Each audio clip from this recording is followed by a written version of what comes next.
Bonjour. Bonjour à toutes et à tous. Bonjour, très heureux de vous retrouver pour la suite de nos aventures de l'évangile de Thomas. Je vous rappelle que nous étudions l'évangile de Thomas en parallèle avec nos évangiles synoptiques, c'est-à-dire aussi nos 4 évangiles, Matthieu, Marc, Luc et Jean. L'évangile de Thomas est un évangile qui a été découvert assez tardivement, en partie à la fin du 19e siècle et à peu près entièrement en copte en 1946, je crois, ou quelque chose comme ça. Et c'est un évangile qui a subi visiblement des influences qu'on appelle gnostiques, mais ça, c'est pas mon affaire, parce que la gnose, je connais pas très bien. Ce qui m'intéresse, c'est que Thomas, par-delà ses influences, a eu affaire à des sources extrêmement anciennes, aussi anciennes apparemment que nos évangiles, simplement, c'est pas les mêmes sources. Donc on a des parallèles, les 3/4 de Thomas est parallèle à nos évangiles, et donc c'est juste quelqu'un d'autre qui a noté les mêmes choses, et ça a donné une autre tradition. Et donc ce qui m'intéresse, c'est de comparer la tradition de cet évangile de Thomas avec nos évangiles, et ça permet souvent de redécouvrir un petit peu autrement ce que nous croyons bien connaître dans nos évangiles. Voilà.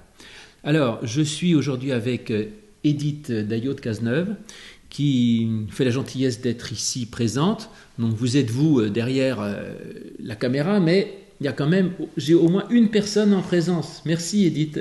Avec plaisir. Parce que c'est une étude biblique et donc le pasteur c'est moi, j'ai travaillé, je commente et d'habitude dans une étude biblique il y a des paroissiens qui sont là, qui réagissent, qui ont des idées, qui discutent et aujourd'hui c'est Edith qui a eu la gentillesse de jouer ce rôle et donc qui va réagir à ce que je dis. Donc c'est pas, c'est effectivement moi qui fais la leçon si je peux dire, donc forcément, je vais prendre un peu plus la parole, mais j'ai besoin de quelqu'un à qui parler. Donc, merci Edith d'être là. Alors, dans l'évangile de Thomas, 114 logias, vous savez, c'est des paroles de Jésus les unes après les autres, qu'on appelle des logias, du pluriel de logion, et nous en sommes au logion numéro 76, donc à la moitié, un peu plus de la moitié. Et nous allons donc... alors la numérotation peut dépendre un peu des éditions, mais en tout cas chez moi c'est 76. Et nous allons donc commencer par ça. Edith, est-ce que tu peux nous partager ce logion 76 de l'évangile de Thomas ? Volontiers. Jésus a dit « Le royaume du Père est semblable à un marchand qui avait un ballot et qui trouva une perle. Ce marchand était avisé, il vendit le ballot et s'acheta la perle seule. Vous aussi cherchez le trésor incorruptible et durable, où la mythe ne vient pas manger et où le ver ne détruit pas. » Voilà, alors là on n'est pas très dépaysé. Quand on nous dit que c'est gnostique, tout ça, non, c'est tout à fait l'évangile. Et on a un parallèle, voire deux d'ailleurs, enfin plusieurs parallèles de ce logion dans nos évangiles à nous, mais ce n'est pas dit exactement de la même manière. Alors, qu'est-ce qu'on a comme parallèle de cette affirmation ? On a Matthieu 13. En Matthieu 13... 45-46, il me semble. Oui, Matthieu 13, 45 à 46. Alors, voilà. Le royaume des cieux est encore comparable à un marchand qui cherchait des perles fines. Ayant trouvé une perle de grand prix, il s'en est allé vendre tout ce qu'il avait et il a acheté. Oui. Alors là, c'est effectivement un parallèle du début. Bon, très bien. Et l'autre partie, c'est autre chose. Cette histoire de perles, il y a néanmoins... Alors d'abord, comment tu l'interprètes ? Tu as une idée en général ? Ça te dit quoi ? Ça, tu as une idée en gros, le premier sentiment par rapport à cette affirmation ? Alors, le premier sentiment, la perle, c'est le royaume de Dieu. Et pour moi, c'est effectivement ne pas chercher des richesses mondaines et garder les biens impérissables qui sont le royaume de Dieu, la parole de Dieu, plutôt que tout ce qui... C'est un peu se désencombrer du superflu et garder l'essentiel. Oui, l'essentiel, c'est sûrement. La perle, le royaume, et le superflu, c'est toutes les autres marchandises. Oui. Alors, ce qui est vrai, c'est que Thomas est un petit peu moins exigeant que notre évangile de Matthieu, parce que Matthieu, il dit qu'il vend tout, c'est ça ? Ouais, un marchand qui cherche de belles perles. Ayant trouvé une belle perle de banc, il est allé vendre tout ce qu'il avait, il a acheté. Là, le marchand, il a un ballot, c'est-à-dire qu'il a une marchandise, quoi. Il possède un certain nombre de choses, et il trouve une perle, et il vend sa marchandise, et il achète la perle. C'est-à-dire que la perle n'était pas dans le ballot, j'imagine. Sinon, Non. il n'aurait pas vendu le Bah ballot. non, il n'aurait pas vendu le ballot. Le ballot, c'est-à-dire, c'est toute ça, enfin, je sais pas moi, tout ce qu'il possédait à vendre. Ouais. Et donc, ce qui m'intéresse comme différence, c'est que dans Matthieu, il vend tout pour ça, et là, pas tout. Alors, dans ton interprétation, est très thomaïste, je ne sais pas comment on dit.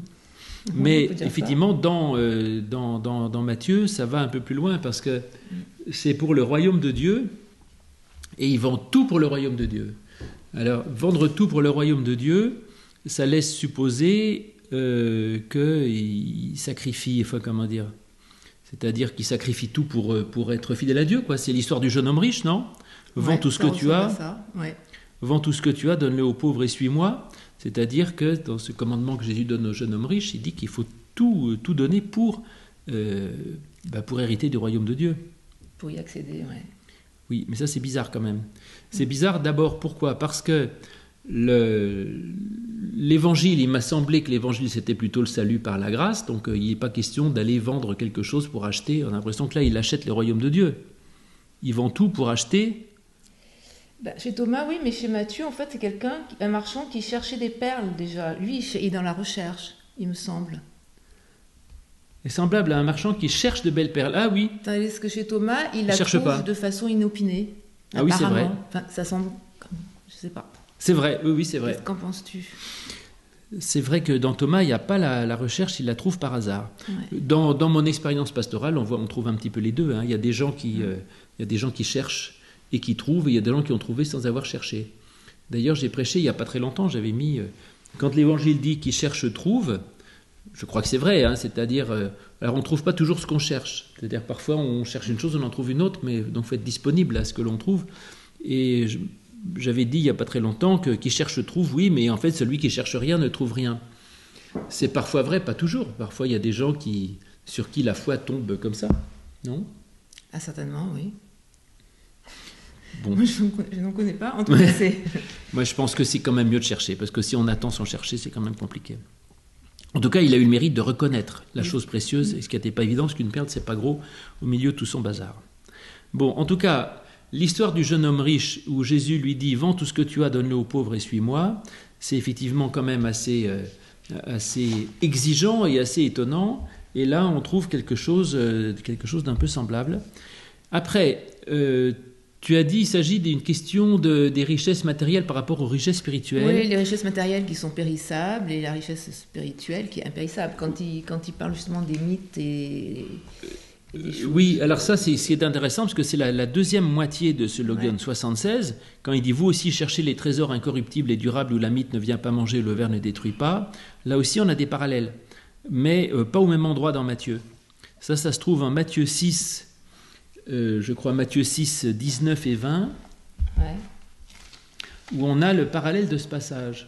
Ne vous amassez pas de trésors sur la terre, où les mythes et les vers font tout disparaître, où les voleurs percent les murs et dérobent. Mais amassez-vous des trésors dans le ciel, où ni les mythes ni les vers ne feront de ravages, où les voleurs ne percent ni ne dérobent. Voilà. Car où est ton trésor, là aussi sera ton cœur. C'est ça, exactement. Donc là, on a le parallèle exact aussi de la deuxième moitié. Ce qui était intéressant, c'est que là, les deux moitiés sont mises ensemble, ce qui n'était pas le cas dans Matthieu. Ouais. Et du coup, je pense que Thomas m'intéresse parce que la première moitié du verset, on a tendance à l'interpréter comme si ce qui était en jeu, c'était le royaume de Dieu, c'est-à-dire en fait le salut, d'une façon globale. Et la deuxième partie, c'est juste, il y a des richesses spirituelles et qui sont plus importantes que les richesses matérielles, mais les richesses spirituelles, c'est pas tout le royaume de Dieu, c'est une partie. Tu vois, je veux dire, c'est un trésor que d'avoir un peu d'amour et de rendre service, mais c'est pas le royaume de Dieu. Enfin, tout le royaume de Dieu, c'est plus que ça.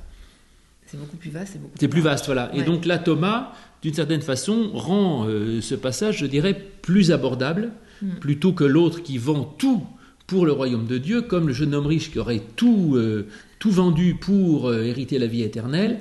Là, il ne s'agit pas de tout vendre pour le royaume de Dieu, mais simplement dans ma vie, dans mon activité. Le marchand qui a son ballot, il trouve une perle, et il ne dit même pas que c'est dans son activité, il trouve une perle, et finalement il se débarrasse d'une possession matérielle qu'il avait, qu'il pouvait négocier, mais il ne vend pas tout, hein, et parce qu'il y a des richesses spirituelles qui valent plus que des richesses matérielles, mais on n'est pas dans le tout.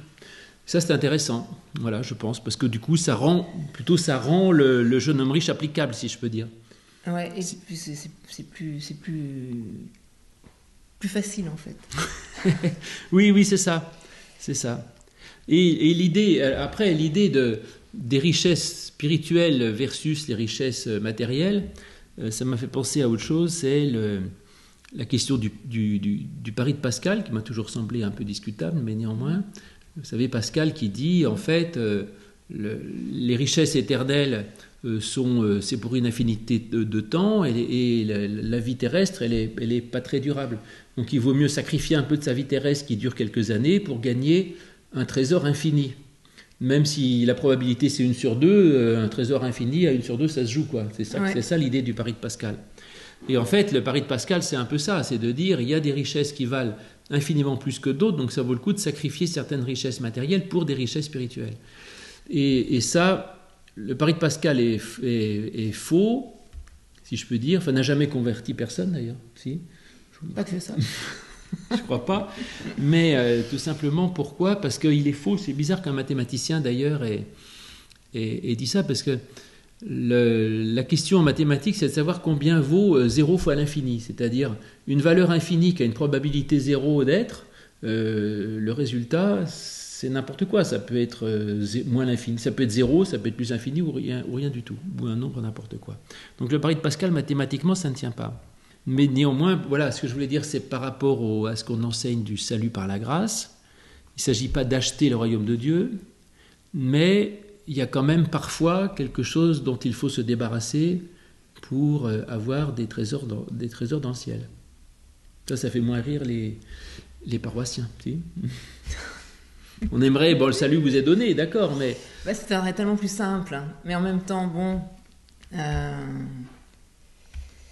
la difficulté, ce qui est difficile justement, permet aussi d'avancer. La difficulté, c'est ce qui permet d'avancer.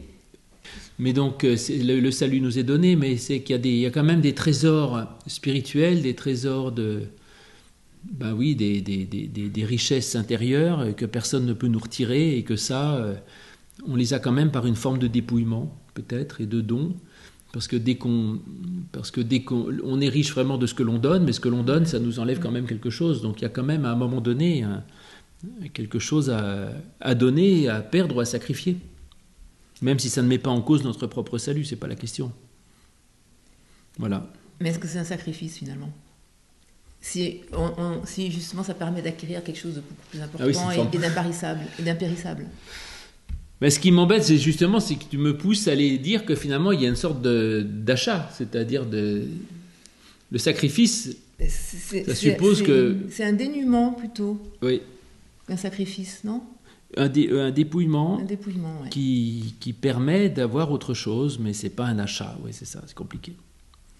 Bon, enfin voilà, j'ai pas beaucoup plus à dire sur ce Logion 76 qui ne nous est pas inconnu dans nos évangiles et qui dit des choses importantes, mais dans lesquelles il n'y a pas de choses très, très, très surprenantes. Alors, essayons le 77, oui. Un peu plus complexe. Alors, le 77. Jésus a dit : « C'est moi la lumière qui est au-dessus de tous. C'est moi le tout est issu de moi, et c'est à moi que le tout est parvenu. Fondez du bois, et je suis là. Soulevez une pierre, et c'est là que vous me trouverez. » Oui, alors il y a beaucoup de choses là-dedans. Ouais. Quand Jésus dit « C'est moi la lumière », ça on comprend. C'est dit 1000 fois, ouais. J'exagère, mais c'est dit souvent. Surtout chez Jean. Oui, c'est ça. Tu as des exemples ? Jean, il y a déjà « Je suis la lumière du monde ». Alors, Jésus à nouveau leur adresse à la parole. « Je suis la lumière du monde. Celui qui vient à ma suite ne marchera pas dans les ténèbres. Il aura la lumière qui conduit à la vie. » Ah oui, c'est ça. Et donc oui, l'idée de la lumière, ça effectivement, c'est propre à l'évangile de Jean. Où Jean dit « Je suis la lumière du monde, celui qui vient à moi ne marchera pas dans les ténèbres ». C'est le prologue de Jean, quand au commencement était la parole qui était la véritable lumière qui éclaire tout homme, et cette parole, elle a été incarnée en Jésus-Christ, donc qui devient effectivement la lumière. C'est dit en Jean 1, en 8, 12, en 9, 5, en 11, 9, en 12, 35, 36, enfin c'est dit partout où Jésus le dit à chaque fois d'une autre manière, où il se présente comme la lumière. Bon. Le Jésus lumière, c'est bien ça te plaît? Oui. Pourquoi? Beaucoup. Parce que j'aime ce qui est lumineux. Et c'est tellement... Ouais, c'est le soleil, c'est la lumière. C'est Dieu, la parole. Oui, et j'aime beaucoup, moi, l'idée de la lumière, c'est parce que la lumière, c'est plein de choses. C'est vrai que c'est lumineux, c'est la vie, ça s'oppose à la ténèbre, et la ténèbre, c'est l'obscurité, c'est la tristesse, c'est le deuil, et c'est l'épreuve. Donc la lumière, c'est tout le contraire. Donc c'est la vie, effectivement. Ensuite, la lumière, c'est aussi quelque chose qui rassure, c'est-à-dire... toi comme moi qui avons eu des enfants, les enfants quand ils ont peur la nuit, on leur allume une petite lumière, une petite lampe, et même une petite lumière et ils n'ont plus peur. Et donc la lumière c'est quelque chose qui nous permet de ne pas avoir peur, ne serait-ce que parce que du coup on voit les choses. Et je crois que dans la démarche spirituelle il y a un peu de ça, c'est que la Bible elle donne des leçons, elle dit qu'il faut aimer et pardonner, d'accord, mais c'est aussi elle nous permet de mieux comprendre la vie et de voir les choses arriver plutôt que de se laisser surprendre. Et quand on comprend un petit peu sa vie, on en a moins peur. Et puis enfin, la lumière, alors là, c'est ce que tu disais par rapport à la parole. Jean 1 compare la lumière à la parole. Ouais. La lumière, je trouve ça formidable parce que ça donne la liberté de choisir et de trouver sa voie. Tu vois ? C'est-à-dire que quand on a la lumière, je vois et je peux choisir d'aller à gauche ou d'aller à droite, je peux choisir ma route. Et que celui qui ne voit rien, mettons qui est aveugle, il ne sait pas où il va, donc il tombe dans tous les obstacles, il bute et finalement il est perdu. Et la lumière, ça donne le sens. Et ça, j'aime beaucoup ça parce que dans Jean, Jésus dit souvent qu'il est la lumière. Dans les 3 premiers évangiles qui sont plus factuels, c'est pas dit comme ça, mais c'est dit autrement, d'une façon plus concrète. On dit Jésus voit un aveugle et il lui dit, que veux-tu? L'aveugle dit je voudrais voir. Il dit voilà. Va et tes yeux sont ouverts, qu'ils soient faits comme tu veux. Et donc dans les synoptiques, Jésus ouvre les yeux de l'aveugle, ce qui revient au même, c'est-à-dire qu'il lui donne la lumière, c'est-à-dire qu'il lui donne de voir. Et ce qui est merveilleux, c'est quand Jésus guérit les yeux de l'aveugle, il lui met aucune condition, c'est-à-dire qu'il ne dit pas mais attends, si je t'ouvre les yeux, tu vas en profiter pour aller où? Tu vas faire quoi? Tu vas regarder quoi? Ça se trouve, tu vas regarder les prostituées sorties du village, c'est pas bien. Et donc, non, il lui dit, tu veux regarder? Très bonne idée. Je t'ouvre les yeux, comme ça, tu pourras choisir toi-même où tu vas. Donc, Jésus lui donne la liberté. Ça, c'est absolument incroyable. C'est-à-dire qu'un chef de secte n'aurait jamais dit ça par rapport à un aveugle qui est perdu. Il aurait dit, mais mon ami, donne-moi la main, je suis-moi aveuglément et je t'amènerai vers la vérité. Jésus ne dit pas ça. Il lui dit, tu veux voir? Très bonne idée, ouvre les yeux.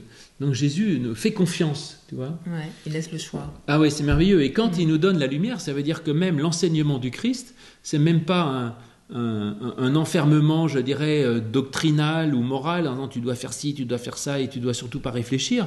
C'est quelque chose qui nous ouvre des possibles. Très ouvert. Ouais. Et le lien avec la parole, il est évident dans ce verset que j'aime beaucoup, Psaume 119, verset 105, qui dit « Ta parole est une lampe à mes pieds et une lumière sur mon sentier ». Et j'avais été frappé du fait que justement, le psaume ne dit pas, concernant la parole, mettons la parole de Dieu, il ne dit pas ta parole est le sentier que tu dois suivre, il dit ta parole est une lumière sur ton sentier, sur mon sentier, c'est-à-dire la parole de Dieu, quelque chose qui éclaire notre route, ce n'est pas forcément la route qu'il faut suivre pas à pas, parce que chacun a son propre chemin aussi, et bon, il y a des grandes directions, mais chacun a sa propre chemin, tout le monde ne devient pas pompier ou infirmière ou pasteur ou ingénieur, je ne sais pas moi. Voilà, donc chacun a son chemin, mais cette lumière éclaire notre route. Donc voilà, que Jésus soit lumière et parole, c'est une parole qui instruit, une parole qui libère, une parole qui enseigne, qui guide tout en laissant la liberté. Enfin, c'est vraiment la plus belle affirmation de l'Évangile. Je trouve ça merveilleux. Ouais. Voilà. C'est moi la lumière. Alors ensuite... Oui, pardon, tu voulais dire? Oui, je voulais dire ensuite, qu'est-ce que tu entends quand il dit... C'est moi le tout, et le tout est issu de moi. Alors, qu'il soit le tout, là il y a tout qui revient, il dit au-dessus de tout, c'est moi le tout est issu de moi, et c'est à moi que le tout est parvenu. Oui. Donc cette histoire de tout m'a un peu intrigué, parce qu'en fait, dans Jean en tout cas, on ne trouve pas beaucoup cette notion de tout, de tous, etc. C'est assez rare. Et on peut commencer par... alors quand il dit « Je suis la lumière qui est au-dessus de tous », d'abord, hein, si on prend dans l'ordre. Là, on a un parallèle en Jean 3,31 quand il dit « Celui qui vient d'en haut est au-dessus de tous ». Donc là, on a vraiment le parallèle. Hein. Ouais. Et celui qui est de la terre est de la terre, et il parle comme étant de la terre. Celui qui vient du ciel est au-dessus de tous.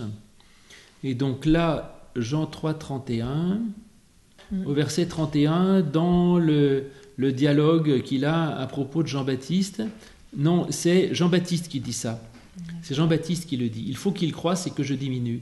Celui qui vient d'en haut est au-dessus de tous. Celui qui est de la terre est de la terre. Il parle comme étant de la terre. Celui qui vient du ciel est au-dessus de tous. Et donc voilà, l'idée que c'est une lumière qui est au-dessus de tous. On a le parallèle dans Jean 3,31, mais je n'ai pas grand-chose de plus à en dire, si ce n'est que c'est pour dire que c'est une lumière divine, ce n'est pas une lumière humaine. Il y a quelque chose de plus quand même dans l'enseignement de Jésus, qui n'est pas juste une sagesse humaine pour dire « soyez gentils, pardonnez-vous », etc. C'est vraiment une lumière qui est transcendante. Ensuite, alors il continue en disant « c'est moi le tout ». Alors ça, je ne sais pas du tout d'où ça vient. Il dit « c'est moi le tout, tout est issu de moi ». Alors « c'est moi le tout », ça je me suis dit que ce n'était pas biblique, mais on a quand même quelques parallèles. On a des parallèles dans Paul, en vérité. Ouais. On a des parallèles dans Paul, ce qui est assez rare parce que, d'habitude, Thomas nous renvoie très souvent l'évangile de Jean, ce qui est pour moi assez étonnant, mais il est très proche de Jean. Mais dans Paul, j'ai deux parallèles, 1 Corinthiens 8,6. Oui, il dit dans Corinthiens 8,6, il dit « Il n'y a pour nous qu'un seul Dieu, le Père, de qui tout vient et vers qui nous allons, et un seul Seigneur, Jésus-Christ, par qui tout existe et par qui nous sommes. » Oui, c'est ça. Alors là, ce qui est étonnant, c'est que, là j'assume pas entièrement, j'aime beaucoup Thomas, mais là j'assume pas entièrement, c'est quand Jésus dit « c'est moi le tout, tout est issu de moi et c'est à moi que tout est parvenu », il s'identifie à Dieu en fait. Oui. Hein, donc là, c'est vraiment le Jésus Dieu, ou c'est le Jésus parole éternelle, c'est la parole éternelle qui s'incarne en Jésus-Christ, donc c'est vraiment la dimension divine du Christ en tant que parole éternelle. Alors il dit « c'est moi le tout ». Donc, mettons la lumière et parole. Quand il dit « tout est issu de moi et c'est à moi que tout va », alors là, j'ai dit tout à l'heure que je n'avais pas d'idée de gnose.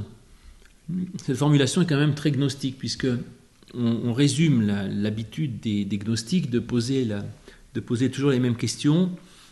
Quand on était étudiant, on se moquait en disant c'est d'où viens-je, où cours-je et dans quelle étagère, c'est ça. Et donc, en fait, c'est ça les questions de la gnose, c'est quelle est l'origine, où est-ce que ça mène et qui je suis en ce moment, d'où viens-je, où cours-je. Et donc là, on a ça, d'où je viens, réponse de Dieu, où je vais de Dieu, et dans quel état je suis, eh bien je suis divin, en fait, un divin égaré sur terre. Donc là, il dit ça, il dit c'est moi, je suis quoi? Je suis le tout.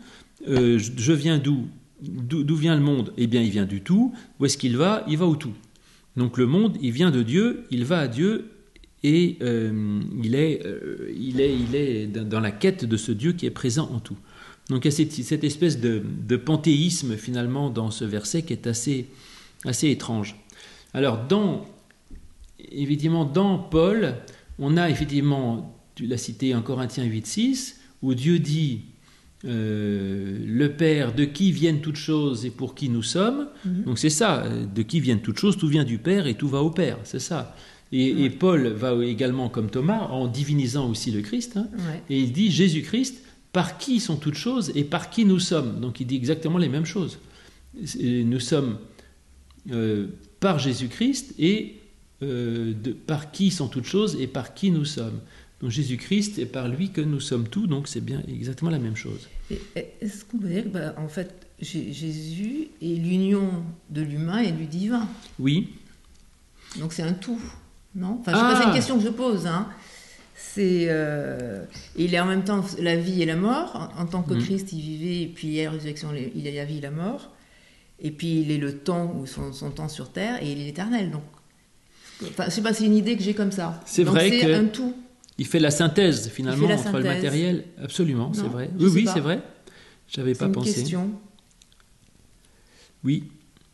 Autre, effectivement. Alors après, j'ai un autre parallèle dans Paul, en Colossiens 1,16, où Paul dit Car en lui tout a été créé, en lui, donc tout dans les cieux et sur la terre, ce qui est visible et ce qui est invisible, les trônes, les souverainetés, les principautés, les pouvoirs, tout a été créé par lui et pour lui.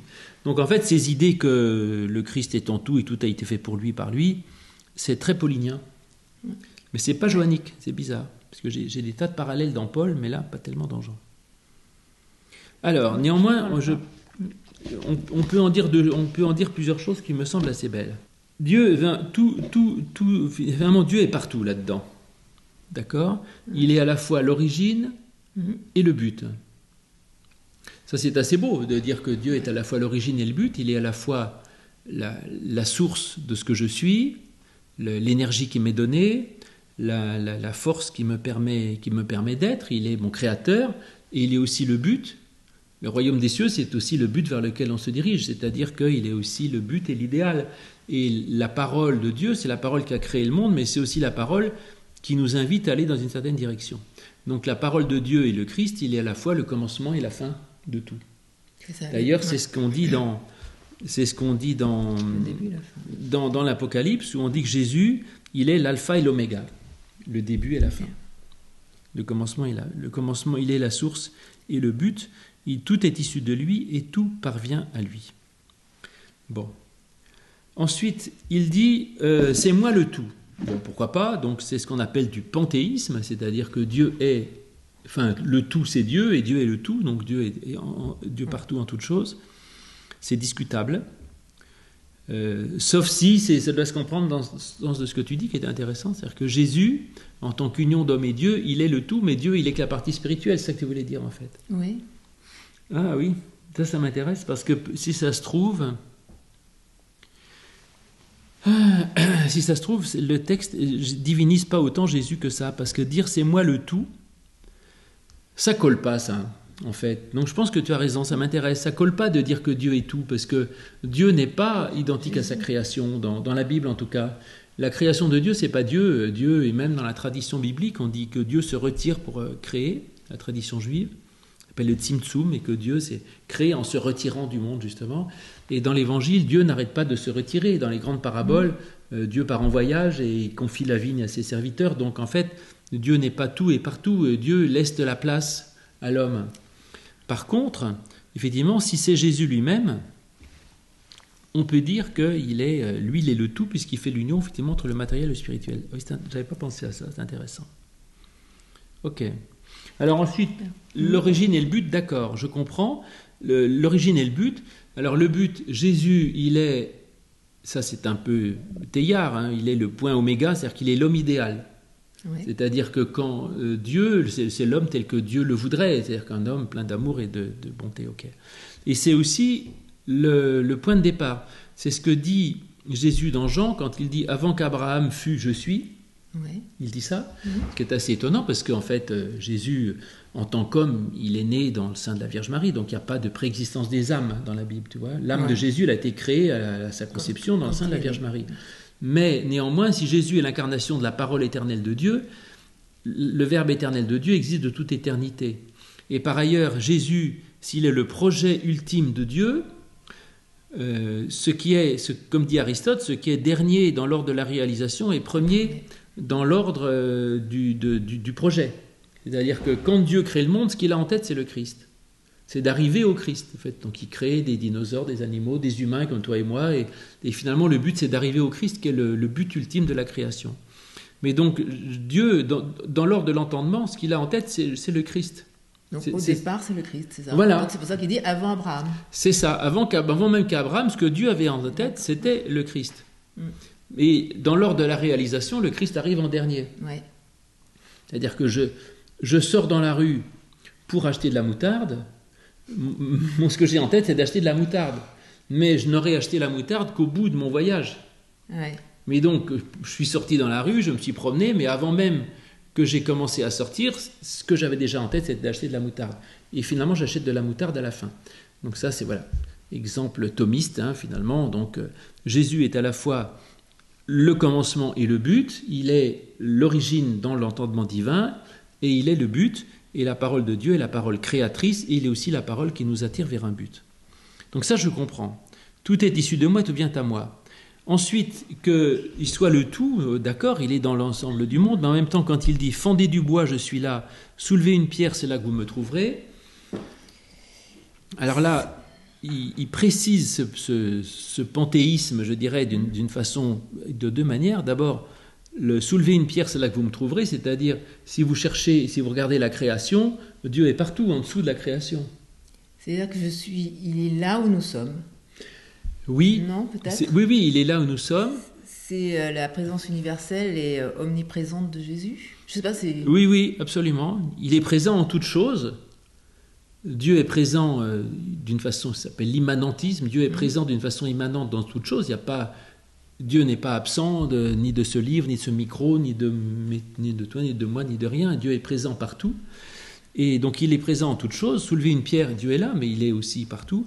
Et quand il dit « fendez du bois et je suis là », fendre du bois, c'est une activité. Ça veut dire que même dans ce que je fais, ça c'est intéressant, ce que je fais, c'est pas un objet. Ouais. Dans mon agir, Dieu est présent aussi dans ma façon d'agir, ou le Christ est présent. C'est pour ça que l'idée que ce soit le Christ plus que Dieu, c'est intéressant. Le Christ est présent dans ma façon d'agir, c'est-à-dire que quand j'agis, je rends le Christ présent dans la mesure où j'agis d'une façon conforme à l'Évangile, peut-être. Si j'agis d'une façon correcte. Ouais. Évangélique. Évangélique.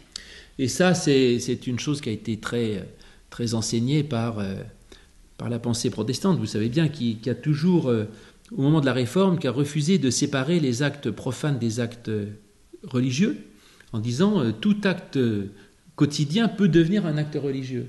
Parce qu'au Moyen-Âge, on disait, bon, agissez, faites votre travail la semaine, le dimanche, vous sanctifiez en allant à l'église. Et en fait, les réformateurs ont dit non, c'est même tout acte, même quotidien, de celui du paysan qui laboure la terre, de la femme de ménage qui fait le ménage, ou de l'artisan qui répare les chaussures, ce qu'il fait, il le fait comme un acte religieux, comme pour Dieu. Et donc il y a une façon de faire un acte quotidien qui devienne un acte religieux et qui rende présent le Christ. Et donc le Christ est présent, pas simplement au moment de l'Eucharistie, mais en fait, tout acte, c'est d'arriver à faire en sorte que tout acte de sa vie quotidienne devienne une forme de partage eucharistique. C'est-à-dire que tout acte de la vie soit quelque chose qui soit, aujourd'hui on dirait dans l'éthique, dans la bienveillance, dans l'amour. Bah oui, bien sûr. Et que ça ne soit pas que on fait ce qu'on veut la semaine et le dimanche, et voilà. le dimanche on est pieux et bienveillant. C'est ça. Et ça, c'est quelque chose qui est... Et alors, c'est pas simplement de le faire gentiment pour être gentil avec les autres, c'est aussi de le faire comme pour Dieu, je dirais. Parce que, en fait, c'est pas juste un humanisme. Pourquoi ? Parce que aimer son prochain, c'est compliqué, parce que mon prochain, j'allais dire, est pas toujours digne du bien que je lui fais. Tu vois ? Ouais. Et donc, si je ne fais que pour mon prochain, je peux me dire, je vais lui glisser le machin, il est bien avec du feu, il n'y a pas de problème. Mais en fait, le faire comme un acte religieux, c'est le faire comme pour Dieu, et c'est pas pareil. Ouais. J'avais souvent raconté cette histoire de la femme de ménage de ma grand-mère qui s'était convertie au protestantisme. On lui avait demandé qu'est-ce que ça change. Elle m'a dit, avant, je ne balayais pas sous les lits, maintenant je balaye sous les lits. Parce qu'avant, ma grand-mère voyait pas, elle y voyait que du feu, donc ça ne dérangeait pas. Et après, elle balayait sous les lits parce qu'elle ne le faisait pas pour ma grand-mère, elle le faisait pour Dieu. Mais ça a changé sa vie parce qu'on le fait pour un salaire, c'est plus ou moins bien, mais on le fait pour Dieu, tout devient merveilleux. C'est-à-dire, l'acte lui-même devient une prière. Ça transcende tout. Ah oui, ça transcende tout. Et Même ça réenchante le quotidien. Ce qui est absolument essentiel. Je crois que la religion doit nous permettre de réenchanter notre vie. Et pas juste de réenchanter le dimanche matin. Et d'avoir une vie pourrie. Et en fait, non, c'est toute notre vie doit être réenchantée. Et cette idée est géniale d'arriver à réenchanter notre vie, quel que soit notre métier, aussi peu noble qu'il soit, ou quel qu'il soit, peut devenir une merveille comme pour Dieu, même si aux yeux des hommes, elle est peu de choses. De même que les trésors, si je travaille pour les hommes, je ne vaux rien. Mon patron il me met à la porte demain et même les grosses entreprises pour lesquelles tant de nos paroissiens se tuent à la tâche sont virés du jour au lendemain sans merci. Donc ils se sacrifient pour quelqu'un qui n'a rien à faire d'eux. Et dans la plupart des cas, ils ont l'impression d'être utiles, mais ils s'en vont, c'est aucun problème. Il y a 10 chômeurs derrière qui prennent la place. Donc, personne n'est irremplaçable. Oui, donc quel est le sens de ce que l'on fait ? Si on le fait comme pour Dieu, ça change tout. Et l'exemple, moi, qui me touche le plus, c'est vous savez, Jean-Sébastien Bach qui avait une foi très forte et qui signait toutes ses œuvres par ces 3 lettres, SDG, Soli Deo Gloria. c'est-à-dire pour la seule gloire de Dieu. Voilà. Très beau. Et donc Bach écrivait tout, non pas pour plaire aux hommes, mais pour plaire à Dieu. Et ça a fait qu'il a eu un succès mitigé, enfin qui aurait pu être plus grand. Ça n'a pas été celui qui a eu le plus de succès de son temps, mais qu'il a écrit les plus grandes œuvres du monde, alors que les gens n'y comprenaient pas grand-chose. Et pourtant, Bach aurait été capable d'être un compositeur mondain. Et en fait, il le faisait pour Dieu, pas pour les hommes, donc il a écrit une musique. Il a dit, moi je m'en fiche, qu'on apprécie ou pas ce que je fais, c'est pas le problème, je le fais pour Dieu. Et j'ai une preuve de ce que je dis. On a 200 cantates de Bach qui nous sont parvenues, on pense qu'il en a écrit 300 à peu près. Il y en a sans doute au moins une cinquantaine qui ont été détruites lors du bombardement de la ville de Dresde, par Churchill, qui a passé toute la ville de Dresde au lance-flammes, alors que l'Allemagne avait déjà redditionné, je ne sais pas comment on dit. Capitulé, oui, mais bon, peu importe, peut-être qu'il y avait des raisons politiques à ça, mais en tout cas, ça a été... Bon, ça a tué d'abord 15 000 personnes ou plus, 150 000, je ne sais pas, beaucoup. Hein. Et puis ça a détruit, je ne veux pas dire que c'est plus grave, mais ça a détruit des œuvres d'art irremplaçables. Et une ville qui était très belle, paraît-il. Oui, et des œuvres d'art irremplaçables, parce que les cantates de Bach, celles qu'on a perdues, elles sont perdues, on ne les réécrira jamais.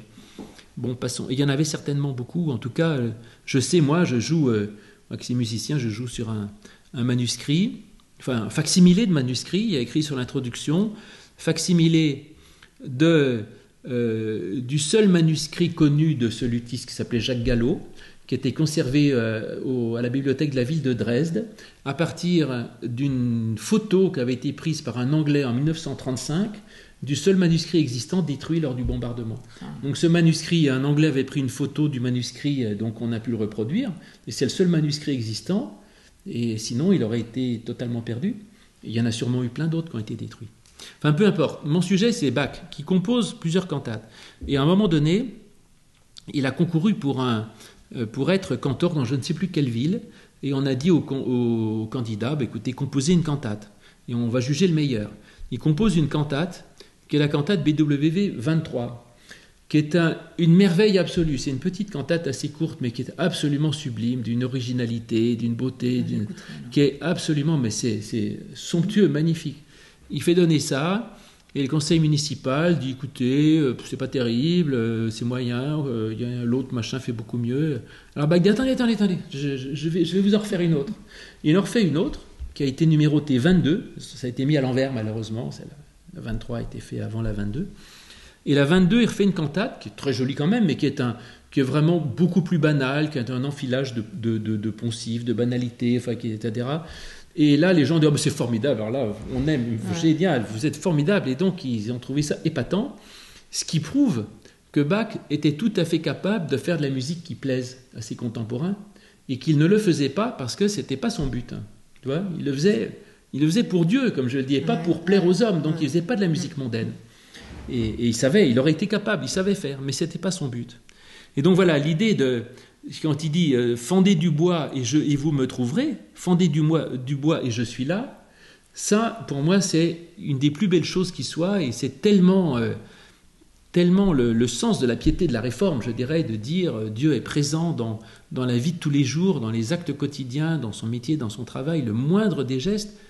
Comme dit Paul, je ne sais pas quelle lettre là, il dit « quoi que vous fassiez, faites tout pour la gloire du Seigneur ». Voilà. Et ça change tout, parce que c'est-à-dire que quoi qu'on fasse, ce que l'on fait, aussi modeste cela soit-il, devient une prière faite pour Dieu. Et ça embellit tout. Ah ben ça embellit tout, absolument. Donc ça, c'est merveilleux. Et puis, donc voilà, pour ça que ce Logion 77, moi, me bouleverse, vraiment. Jésus dit, c'est moi la lumière qui est au-dessus de tous. Donc il dit, c'est quand même pas une lumière n'importe comment, c'est quand même une lumière un peu transcendante, une lumière supérieure. Et pourtant, cette lumière supérieure, elle s'incarne. C'est ça, tu vois, elle ne reste pas dans le ciel à nous regarder d'en haut, à dire « mes enfants, soyez sages ». Elle s'incarne et il dit cette lumière, elle est fendée du bois, elle est là, soulever une pierre, elle est là. Donc c'est une lumière qui s'incarne dans notre vie quotidienne et dans le monde matériel. Ça, c'est formidable. C'est moi la lumière qui est au-dessus de tout. Il dit « c'est moi qui suis le tout ». Alors, parce qu'effectivement, ça, c'est ce que tu m'as dit, je suis d'accord sur l'union des deux natures peut-être. tout vient de moi et tout vient de moi et tout va à moi. C'est ça, tout est issu de moi et c'est à moi que tout est parvenu, tout va à moi. Donc il est l'alpha et l'oméga, il est à la fois le point de départ de ce qui donne sens à tout, et il est aussi le but ultime, l'idéal. Voilà, le point de visée de ce que l'on fait. J'agis pourquoi? Je garde les yeux tournés vers le Christ. Et ensuite, fendez du bois, je suis là, donc dans l'activité quotidienne, soulevez une pierre, et c'est là que vous me trouverez. Et soulever une pierre, c'est pas faire un pèlerinage à Rome, c'est pas non plus aller à Genève si on est protestant, ou au musée du désert, ou c'est pas aller au culte ou à la messe, c'est pas chanter des cantiques, c'est fendez du bois, je suis là, soulevez une pierre, c'est là que vous me trouverez, dans le fait de... Alors, est-ce que c'est de soulever la pierre pour voir ce qu'il y a en dessous, ou alors de soulever... Ah tiens, notre idée, soulever la pierre, elle n'est pas en dessous de la pierre, encore que, mais c'est d'élever justement le matériel à un niveau supérieur, tu vois. Et dès qu'on a quelque chose de quotidien qu'on élève au niveau spirituel, eh bien, on trouve Dieu. On trouve Dieu dans la capacité à spiritualiser le monde et à l'élever à Dieu, c'est-à-dire à élever les choses de bas en haut. Voilà. Il y a quasi tout dedans, en fait. C'est fou, hein? Ouais. Ah ouais. Ouais. Ah oui, je pense que bon, je vais en rester là, parce qu'il est trop beau ce log de 77. On continuera la prochaine fois. Mais ce qui est magnifique, c'est que tout cela c'est ça que j'aime dans Thomas, c'est que d'une certaine façon, c'est pas original. Tout ça, ça se trouve. D'ailleurs, on a cité les parallèles. Hein. Tu vois, si tu prends un peu de Jean, un peu de Paul, un peu de Corinthiens, un peu d'Éphésiens, un peu de Colossiens, un peu de Galates, un peu de machin. En même temps. Et il arrive à concentrer des tas de choses qui sont un peu aux quatre coins de notre Bible, et à en faire une sorte de synthèse de ce qu'est le Christ, finalement, dans notre vie, et de ce qu'est la vie chrétienne, aussi par rapport au Christ et par rapport au projet de Dieu. C'est rare pour moi de trouver une formulation aussi... claire et simple. Oui, et aussi riche et aussi complète de ce qu'est la vie chrétienne et de ce qu'est le Christ dans la vie. Bon, mes amis, je vous laisse là-dessus. Nous continuerons la prochaine fois avec la suite, si Dieu veut. Si Jésus-Christ n'est pas revenu d'ici là. Ça serait bien. Non, il faut que je termine mon évangile de Thomas. Sinon, vous lui demanderez de vous expliquer, il vous expliquera. Et merci Edith de m'avoir accompagné dans cette aventure. Merci beaucoup Louis. À bientôt, au revoir. Au revoir.